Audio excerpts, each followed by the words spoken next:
Ever wondered how a government manages its money? It's a lot like how you might manage your own personal finances, just on a much, much bigger scale. Let's break it down in a super simple way. First up, what exactly is a government budget? Think of it as a giant financial plan for the entire country for 1 year. It's a detailed forecast that answers two main questions. First, how much money does the government expect to bring in? Its income is called revenue, and it mostly comes from things like taxes we all pay. Second, how much does the government plan to spend? The spending is called expenditure. It covers everything from building roads and schools to paying for healthcare and defense.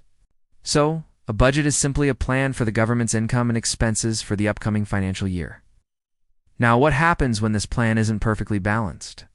This leads us to two important terms: budget deficit and budget surplus. Let's talk about a budget deficit first. This happens when a government plans to spend more money than it expects to collect in revenue. Imagine your monthly expenses are higher than your monthly salary. You'd have a personal deficit. It's the same idea for a country. The government might decide to spend more on things like infrastructure projects or social programs, even if it means going into the red for that year. When the government's actual spending ends up being more than its actual income at the end of the year, that's called an actual budget deficit. On the flip side, we have a budget surplus. As you can probably guess, this is the opposite situation.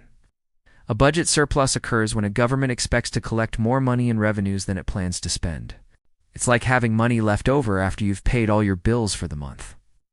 This extra money can be used for various things like paying off national debt, saving for the future, or maybe even funding new projects without borrowing. And similarly, when the government's actual income is higher than its actual spending at the end of the year, that's an actual budget surplus. So, to recap, the budget is the plan. A deficit is when you spend more than you earn, and a surplus is when you earn more than you spend. Understanding these basic concepts is a great first step to understanding how the economy works and how government decisions can affect all of our lives. I hope this simple explanation was helpful. If you found this interesting, make sure to like this video and subscribe for more easy-to-understand explanations on big topics. Thanks for watching, and see you in the next one.